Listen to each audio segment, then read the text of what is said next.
A wise man would probably give up here, patch this together, and call it good, and have an 8-foot bed on this thing.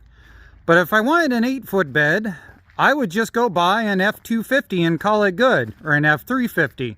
But I don't want an 8-foot bed. I want a 9-foot bed without having to come over the rear bumper, which means I'd be able to have a 10 or 11-foot bed if I came over and made a drop-down hitch. That said, let's come take a look at these measurements. So right now, I've got this coming from where I want the flatbed to end to here, which would put us at 9 feet right here. So I need all of this to go away, about 12 inches. I've got a line here that seems to line up all the way down the body on both sides. Down here, on the other hand, this is the center of this line. This is the center of this line up here. This is a lost cause. It is what it is. We're going to ignore this. That's what Bondo is for. Up here, we need to fillet this out. We're going to take right about here, where this line is, and we are going to slice the whole roof. We're going to fillet every bit of this wide open all the way to about in here. We're going to slide this whole thing. So we're cutting this off. The roof we're cutting off there. We're filleting this. We're cutting out that section of roof there. Then we're going to open this panel up. We're going to slide it all the way over everything so that we can cut it off flush with the door on both sides. And we will worry about what in the world to do with the roof afterwards. That certainly explains why everybody said that this was a pain in the neck to do. So that's the third brake light. And the inner cab light is actually part of the setup that holds it in place. So you got to disassemble that, then disassemble these in order to be able to pop the whole thing out the rear of the vehicle. But I took this out carefully so that I could be able to save this end of this harness that seems to be Ford proprietary, in order to be able to put a cab light up on whatever we end up with for a finishing thing. But there we go. That was fun. Well, if I had known how far I was going to cut it back when this originally would have started,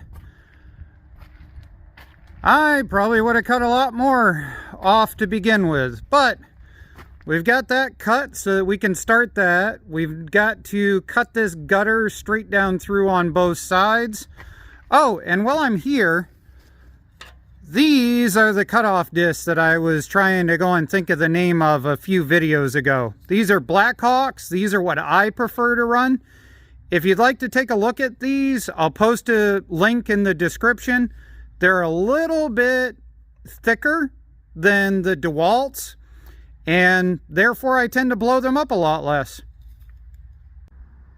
Well, we're right here. I wanted to point out, a lot of people were really concerned that when I lifted this thing in the last video that I was going to slip and I was going to slice all my fingers right off in the middle of the video.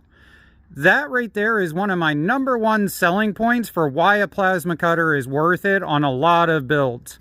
This is a plasma cutter surface. I can sit here and go like this all day long, and I'll show you my hands. This is a grinder surface.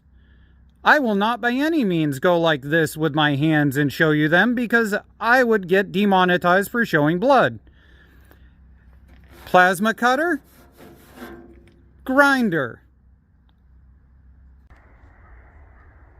Only ended up with a few hours worth of being able to work on this. Unfortunately, the dam in my pond we're currently rebuilding, and we had a massive flooding storm and it blew out part of it. So I lost about 2.5 hours to working on that. I ended up coming to the realization that the stuff that was inside there was not going to ever match up to this at all, so I might as well just cut it all out and fabricate something. And the same goes for this right here. So we maintain the structural arch that goes up and over the doorway. because we're going to put the doors back on the back and then seal it up so that we have back windows. And up here, I have cut this seam all the way down through to here so that we can splay this out. And as you can see, just naturally, it pulls out quite a bit. So I think we can get that inch made up on there. And the same idea over on here. Only, ironically, over here, because you can't see both sides at the same time, we just need to match to that inner door area. And that may not require pulling it out as far, but as you can see, I think we've definitely got an inch worth of play there now. And we're just gonna say to heck with it and figure out a strip to fit from there to there after this is all done.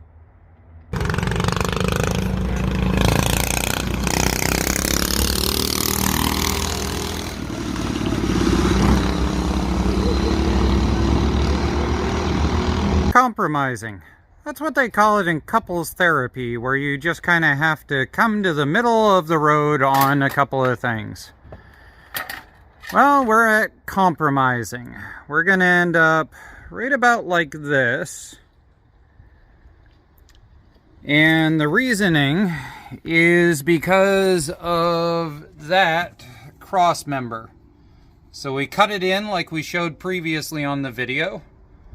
And I will probably weld some sort of brace from here to here once this is all said and done.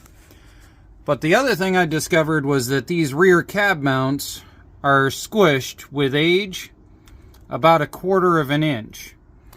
So I figure what I'll do is I'll get this whole thing welded up, put together, and then once things are established, I'll put new rear cab mounts in, and that'll lift the whole thing by 1/4 of an inch.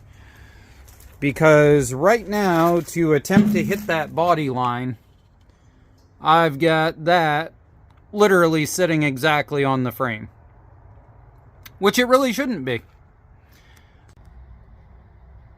Oh yeah, the hitbox welder and I are definitely starting to get along better about this whole sheet metal thing. On its very last setting, it will weld sheet metal without too much of an issue at all. So we got one plate in there. We probably got about 8 more to do. I'll bring you guys back later. Ignore the beard. We went to a Halloween costume party thing, and Dollar General's temporary hair dye, well, it wasn't so temporary. So I've got to shave my beard off now because it's literally entirely white. But I'll post a picture of when we went. It was fun. Anyways, I've had a series of comments that have started to show up, and I've been a YouTuber long enough to know that the algorithm is up to something if I see a group of a certain type of people start showing up. So I wanted to say a shout out and a welcome to all the people coming in from Bad Chad's channel. I don't know what's up with the algorithm, but for some reason it linked my Van-Haulen build with Bad Chad's latest build that's going on. So for all of you coming in, you're welcome to be here. You're welcome to go and tell me I'm some dumb redneck that's not capable of welding. Go for it. That's part of the reason why I run this channel the way I do.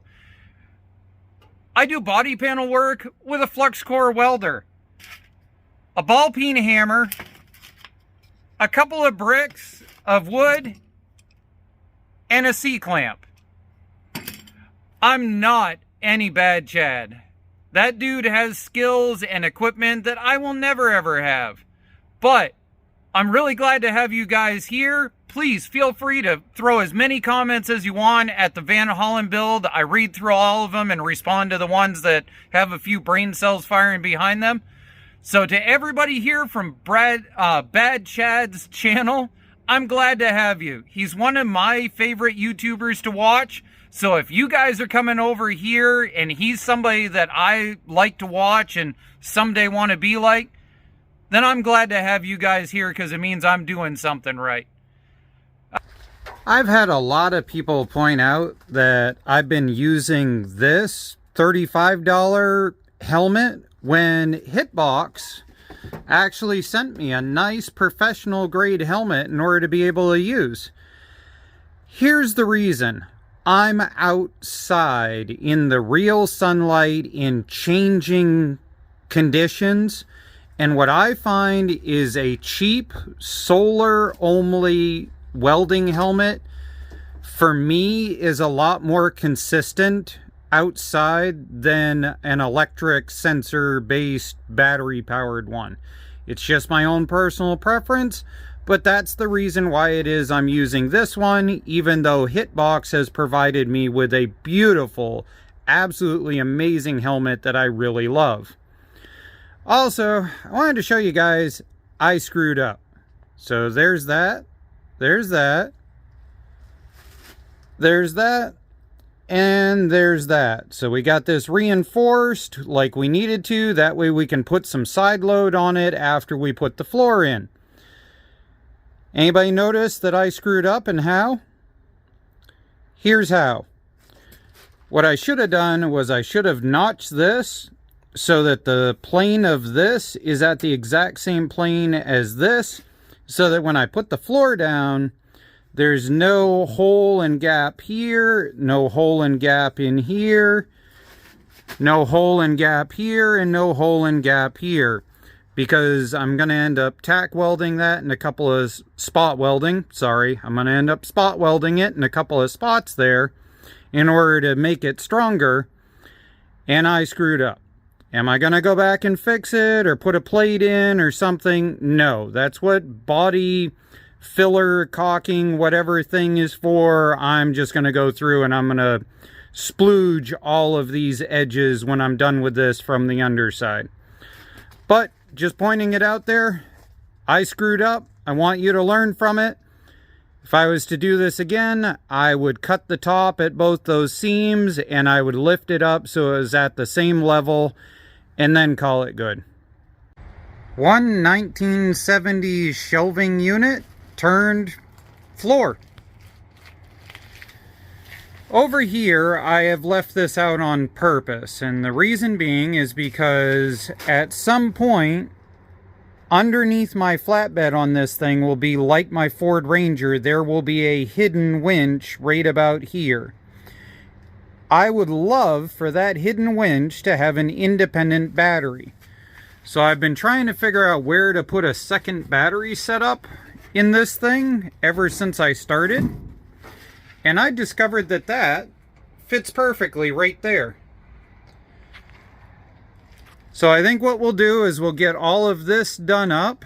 We will leave this wide open for now. That way we can build a custom slide-in battery tray that goes right there and be able to run the cables down and across this to a winch right here. Gotta finish up making a plate that goes in there, but all of this is tacked into place. This seam is solidly welded. Those are put all the way down through. This seam is solidly welded. Now the doors are going on the back of here, and when the door is on, I'm planning on welding tabs to the base down in here to make sure it stays solid. And then once all of that is in place, I will probably go through and put some seam sealer down on everything. This is not structural, it's just filler so that stuff doesn't go through to the ground. Otherwise than that, that's where we made it to today.